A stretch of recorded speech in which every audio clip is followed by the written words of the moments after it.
సంవత్సరాలు తెలుసు. నేను అడగలేనా పోస్టింగ్? నాకు పోస్టింగ్ కావాలి అని నేను అడగలేనా? నాకు చాలా చనువు ఉంది ఆయన దగ్గర. నేను 15 years నుంచి చాలా ఇంటికి పోతా, మేము తినంది బయటికి రానియడు ఆయన. కానీ ఎక్కడ నాగర్ కర్నూలు వేస్తే నాగర్ కర్నూలు ఎందుకు పోతున్నాను నేను అంటే, పోదాం ఎక్కడికి పోయినా ఇంకా కొత్తది నేర్చుకుంటాం, కొత్తదనం వస్తుంది. సో డెఫినెట్గా వైఫల్యాలకు భయపడకండి. కిక్ ఉండదు. నేను మళ్ళీ చెప్తున్నా, మీరు అందరు కోరుకుంటున్నారు కంఫర్ట్. 2 అవుతుంది, ఇంటికి పోవాలి, తినాలి, మా ఇంట్లోనే ఉండాలి, మా పేరెంట్స్ తోటే ఉండాలి, చిన్న చెమట రావద్దు, కష్టం రావద్దు. సో ఎక్కడ మన టైం ఇవ్వద్దు, ఎక్కడ మన మనీ ఖర్చు అవ్వద్దు. ఇవి వదిలేయండి. కష్టాలని ఎంత ప్రేమిస్తే, వాటిని ఎంత ఇష్టపడితే జీవితం అంత గొప్పగా ఉంటుంది. నేను మళ్ళీ చెప్తున్నా, ఈ డయాస్ మీద కాదు, ఒక 5 years తర్వాత చూడండి, 10 years తర్వాత చూడండి. ఎందుకంటే నేను కాళ్ళకి బల్పం కట్టుకొని తిరుగుతారంటారు చూసారా, నేను స్కూల్స్ వదల, కాలేజీ వదల, హాస్టల్స్ వదల, యూనివర్సిటీ వదల. ఈ రీసెంట్గా ఇంకో ట్రెండ్ స్టార్ట్ అయింది, ఇంజనీరింగ్ కాలేజ్ కూడా వదలట్లేదు. సో మన 3000 స్టూడెంట్స్ ఒక్క మీటింగ్ 3000 స్టూడెంట్స్. సో ఎందుకు ఇక్కడ ఒకటే, మీ అందరికి తెలియని అంశాలు ఎవరు చెప్పరు ఇక్కడ నుంచి. ఈ డయాస్ మీదకి వచ్చి ఎంత గొప్ప వ్యక్తి అయినా మీకు తెలియని విషయం ఏం చెప్పరు. విషయాలు చెప్పడం కాదు, నిజంగా ఇక్కడి నుంచి చెప్తున్నావా, ఇక్కడి నుంచి కోరుకుంటున్నావా. సో నేను అదే కోరుకుంటున్నాను మీ అందరి నుంచి. నాకు మస్తు తిట్లు పడతాయి, మేడం చెప్తుంది కానీ గ్రేట్ మేడం, డెఫినెట్గా 100% గ్రేట్. కానీ మీ అందరి తరపున ఉన్నప్పుడు మేడం నుంచి, ఇంట్లో నుంచి, కుటుంబ సభ్యుల నుంచి నేను నాకు ఖచ్చితంగా ఉంటాయి. కానీ వాటి నుంచి చాలా ఇష్టంగా స్వీకరిస్తా. ఎందుకు ఇష్టంగా స్వీకరిస్తా? అరే 4 మాటలే కదా, ఈ మాటల వల్ల ఇంతమందికి ఉపయోగం జరుగుతుంది కదా, ఇంతమంది పిల్లలు ధైర్యంగా ఉంటున్నారు కదా, ఇంతమంది పేరెంట్స్ సంతోషపడుతున్నారు కదా, ఇంతమంది కుటుంబాల వెలుగులు వస్తున్నాయి కదా. కాబట్టి ఇవన్నీ మంచిగా ఇవి అనిపిస్తుంది. ఇంకొకటి ఏంటంటే, నా పేషెన్స్ ఓపికకు కారణం ఎవరంటే మేడమే, 100%. ఎందుకంటే ఎన్ని అన్నా నేను చెల్లించాను. ఎన్ని అన్నా అంటే ఉంటుంది, సాధారణంగా ఎవరికైనా ఏముంటుంది, వాళ్ళ బిడ్డల మీద ఉంటుంది. అన్నీ చెప్తున్నావు, సమాజాన్ని ఉద్ధరిస్తున్నావు, ఏమేమో అంటున్నావు, మరి 2 పిల్లలు ఉన్నారు, వీళ్ళకేంది, స్టిల్ నో హోన్ హౌస్. కానీ 7 అంతస్తుల బంగ్లా కట్టుకున్నోడు కూడా నిజంగా మా అంత హ్యాపీగా లేడు. అది నిజం 100%. ఉంచుతారా 7 అంతస్తులో? ఇప్పుడు ఆ జూబ్లీహిల్స్కి నిన్న పోయినాం, సార్ తీసుకుపోయారు మా కృష్ణారావు గారిని కలవడానికి పోతే, ఒక్కొక్క బిల్డింగ్ చూస్తే సో అలా ఉంటారా, తీసుకుపోయి శ్మశానంలో పెడతారు చచ్చిపోయిన తర్వాత. నువ్వు ఎంత పెద్ద కట్టినా హెల్తీగా ఉన్నావా లేదా, అదే చెప్పాడు. మొన్న రీసెంట్గా ఎప్పుడు టెస్ట్ చేయించుకోలేదు నేను, రీసెంట్గా అవసరమై నాకు చాలా భయపడ్డా ఏమో అని. బ్లడ్ టెస్ట్ చేస్తే 200 బిలోనే ఉన్నాయి షుగర్. అంటే ఎప్పుడు చూసుకోలేదు షుగర్ 200 లోపట అంటే. సో అంత హెల్తీగా ఉన్నానా అనిపించింది. ఆ మధ్యలో కొంచెం భయం అనిపించింది. నిజంగా మీరు కొలిచినా కూడా 120/80 ఉంటుంది. బీపీ 72 సార్లు గుండె కొట్టుకుంటుంది. నేను చాలా సఫిషియెంట్గా నిద్రపోతా. నన్ను ఎన్ని తిట్టినా, ఎన్ని మాటలు అనుకున్నా, ఎన్ని విమర్శించుకున్నా, నేను రియల్.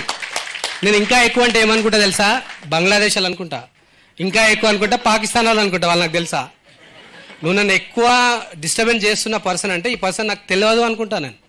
సో ఎందుకు అంటే డిస్టర్బ్ చేస్తే మనకు అవసరం లేదు, మనకి ఎంకరేజ్ చేస్తే కావాలి. ఆ ఎంకరేజ్ చేస్తే వాళ్ళ సాహసమే మనం చేయాలి.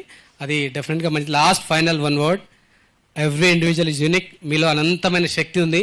ఆ శక్తి సార్ చెప్పాడు చూసావా, ఒక పేజ్ అని చెప్పాడు కదా, అది 100% ట్రూ. నాకు నువ్వు బుక్ ఇస్తే నేను గంటలు చదివేస్తా, నువ్వు అందులో ఏమడిగినా చెప్తా. ఒక బుక్ ఇస్తే నువ్వు గంటలు చదివేసి నేను చెప్తా, నాకు అంత మెమరీ పవర్ ఉంది. సేమ్ టైం మీ పేర్లు కూడా తెలియదు నాకు. ఇప్పుడు ఇంతమంది కూర్చున్నారు, అందరు నా స్టూడెంట్స్ అని తెలుసు, 10 మంది పేర్లు కూడా నాకు తెలియదు. అంటే నాకు అంత తక్కువ మెమరీ ఉంది. అంటే అర్థం ఏంటి, ఏది గుర్తుపెట్టుకోవాలో అది మాత్రమే గుర్తుపెట్టుకుంటాను. ఏది గుర్తుపెట్టుకోవాలో అదే గుర్తుపెట్టుకుంటా, ఏది వినాలో అదే వింటా. ఎవరేమన్నా జస్ట్ స్మైల్ చాలా పవర్ అండి. నేను దేనికి స్పందించను, దేనికి రియాక్ట్ అవ్వను, దేనికి ఏమన్నాను. కానీ నా పని నేను చేసే పనే చేస్తా. అది ఎవరికి బాగా తెలుసు అంటే ఇంట్లో వాళ్ళకి బాగా తెలుసు, నన్ను అపోజ్ చేసే వాళ్ళకి బాగా తెలుసు, నన్ను ఆపాలనుకునే వాళ్ళకి బాగా తెలుసు. యూట్యూబ్ ఆపిచ్చారు, ఏమైంది, ఆపామా? ఆఫ్లైన్ నడుస్తుంది, గూగుల్ మీట్ నడుస్తుంది, జూమ్ నడుస్తుంది. ఏమాగింది? మిషన్ ఏమాగదు, నది లాంటిదే మిషన్. దాకా రాజేందర్ చెప్పినట్టు ఇది ఎన్ని వంకలైనా తిరుగుతుంది, మలుపులైనా తిరుగుతుంది, చేరాల్సిన తీరాన్ని డెఫినెట్గా చేరుతుంది. వెరీ షార్ట్లీ మనం యూట్యూబ్ కూడా మళ్ళీ స్టార్ట్ చేస్తాం తప్పకుండా. ఎందుకు స్టార్ట్ చేస్తామంటే, ఇక్కడ నుంచి ఒక మాట చెప్పాలి. నేను గవర్నమెంట్ ఆస్తి, గవర్నమెంట్ ప్రాపర్టీ. నేను గవర్నమెంట్ ప్రాపర్టీ అంటే నాకు గవర్నమెంట్ జీతం ఇస్తుంది నెలకు. గవర్నమెంట్ యొక్క మెయిన్ ఇంటెన్షన్ ఏంటి, ప్రజలకు మెరుగైన సేవలు అందించడం. ఇంత వాల్యుబుల్ రిసోర్స్ని ఆ ఎక్సైజ్ డిపార్ట్మెంట్కి నన్ను ఎందుకు కట్టిపడేయాలని, ఎక్స్ట్రా టైంని తీసి ఇంతమందిని ప్రేరేపిస్తున్నప్పుడు మార్చుకోవాలి సీసీఆర్ రూల్స్. బియాండ్ దాట్ రావాలి. ఎందుకు సర్వీస్ చేసే వాళ్ళ రూల్స్ ప్రజల కోసమే కదా ఉంది. సో ప్రజల కోసం చేస్తున్నప్పుడు ఎందుకు యూట్యూబ్ ఆపాలా?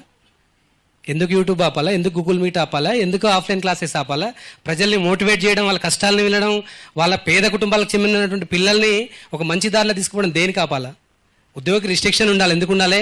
తప్పు చేయడానికి ఉండాలి, లంచం తీసుకోవడానికి రిస్ట్రిక్షన్ ఉండాలి, తప్పుడు పనులు చేయడానికి రిస్ట్రిక్షన్ ఉండాలి, చేయకూడనటువంటి పనులు చేస్తే రిస్ట్రిక్షన్ ఉండాలి. మంచికి రిస్ట్రిక్షన్ అవసరం లేదు.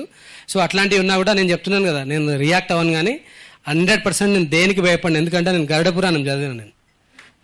నేను చదివాను అవన్నీ. మీరు అనుకోవచ్చు సార్ ఎలా చెప్తాడు, కాంపిటేటివ్ ఏముందండి, ఎవరైనా చెప్తారు, నువ్వు చదువుకుంటూ కూడా వస్తుంది. ఇవన్నిటికి నాలెడ్జ్ కావాలంటే ఉపనిషత్తు చదివి చూడండి, తెలుస్తుంది లైఫ్ అంటే ఏంటి. ఖాళీ టైం ఎక్కడ పోతుంది? మీ టైం అంతా గూగుల్లో పోతుంది, అంతే కదా. Google search, YouTube search, Instagram, Facebook. So ఒక్కసారి వెళ్ళండి. గ్రంథపఠనం గొప్ప వాళ్ళు ఎవరు కూడా పుస్తకాలు చదవకుండా గొప్ప వాళ్ళు అయిన వాళ్ళు ఎవరు లేరు. సో ఇవన్నీ చదివితే మన శక్తి తెలుస్తుంది, రైట్ వే తెలుస్తుంది, జీవితం అంటే అర్థం తెలుస్తుంది. ఎందుకంటే ఒకటే ఫైనల్గా చెప్పేది, ఒక ఎండ్ పాయింట్ ఉంటుంది. ఆ ఎండ్ పాయింట్ లోపల నీ లైఫ్ నీకు గొప్పగా ఉండాలి. గొప్పగా ఉండాలంటే ఆ జర్నీ గొప్పగా ప్రారంభించండి, ఇవ్వడం స్టార్ట్ చేయండి.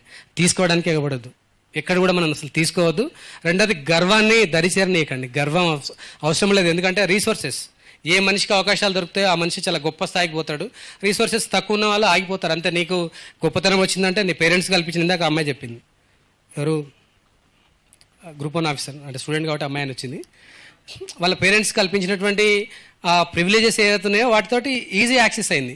సో అదే గ్రామీణ ప్రాంతంలో ఉన్న వాళ్ళు కల్పించలేరు. అంటే మన పేరెంట్స్ కల్పిస్తున్న రీసోర్స్, సొసైటీ కల్పిస్తున్న రీసోర్స్, వీటన్నిటి కారణంగా మనం ఎదుగుతున్నాం. తప్పకుండా గుర్తుపెట్టుకోండి, మనం ఒక కొత్త చరిత్రను రాద్దాం. ఆ కొత్త చరిత్ర ఏంటి అంటే మన ట్యాగ్ లైన్ మనిషి అయితే చాలు. ఆ మనిషి మన కులం అవసరం లేదు, మతం అవసరం లేదు, ప్రాంతం అవసరం లేదు, వాళ్ళలో మానవత్వం ఉంటే చాలు. ఇలా అనుకుంటూ పోతే అందరిని మార్చుకుంటూ పోవచ్చు. నేను ఒక్కడిని మొదలు పెట్టే జర్నీ ఇంతమందిని కదిలించుకుంటూ రాలే. మీరందరూ జర్నీ స్టార్ట్ చేస్తే మొత్తం సమాజాన్ని మనం మార్చవచ్చు, డెఫినెట్గా మార్చుతాం. సో అప్పటి వరకు మనం అందరం కలిసే జర్నీ చేద్దాం. మాట్లాడలేదని అస్సలు బాధపడకండి. లంచ్ ఉంది ఇంటి దగ్గర, అందరు ఇంటికి రండి, ఆడ కూడా 2 గంటలు మాట్లాడుకుందాం. Thank you so much. ఫైనల్గా యాంకరింగ్ బాగా చేశాడు. వెరీ మా అందరి తరపు నుంచి గుడ్ అప్రిషియేషన్.